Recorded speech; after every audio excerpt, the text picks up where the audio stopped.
Hello everyone, this video is for the CodeJam 2022 Round 1A, the first problem, double or one thing. Long story short, you're given the string of uppercase English letters. The string is from 1 up to 100. For each letter, you can double it or don't change it at all. After some doubling, a new string is created. Each occurrence of the same letter can be doubled independently. Given the string, there are multiple strings that can be obtained as a result of this process.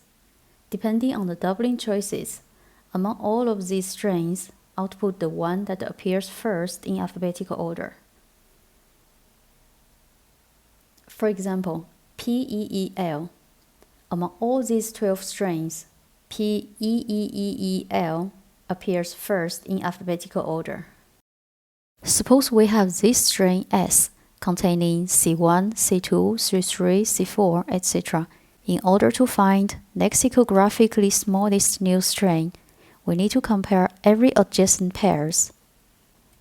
If C1 is smaller than C2, for example, AB, compare AB and AAB, we find out that AAB is lexicographically smaller than AB. So double C1 will make the new string smaller. If C1 is bigger than C2, for example, BA, compare BA and the BBA, we can see that doubling B makes the string bigger. So when C1 is bigger than C2, we do nothing. What if they're the same? For example, CC. We have to compare it with C3, using the same rules as before. If C1 is smaller than C3, we double C1, else we don't.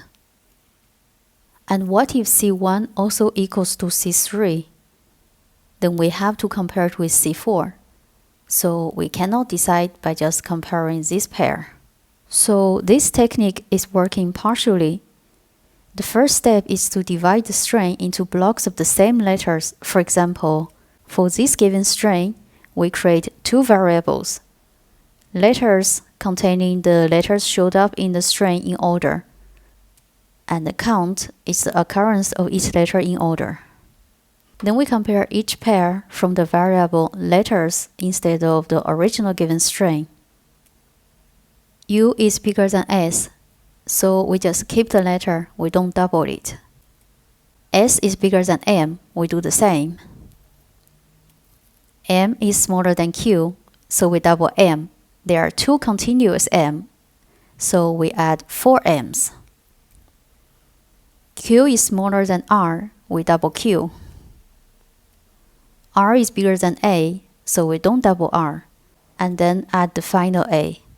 This string is the lexicographically smallest string we can find. Okay, let's take a look at the code.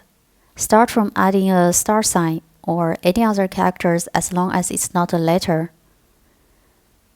Separate the string into the blocks of the same and the continuous characters. Then go through the letters, compare every adjacent pairs. If the first letter is smaller than the second one, we double it, else we don't. For the last letter, there's no point of doubling it, just add it to the final result.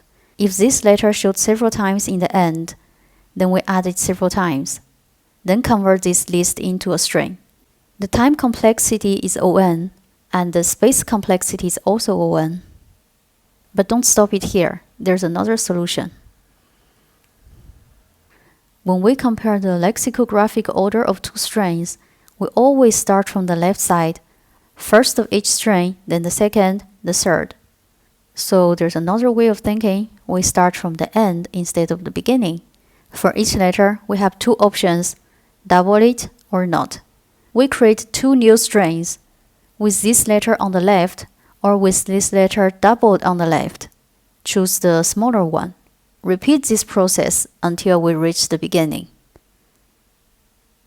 Then we find the lexicographically smallest string. Here is the code. The code is much shorter, but the time complexity is not as good because of line 4. String is immutable. We're creating two new strings each time.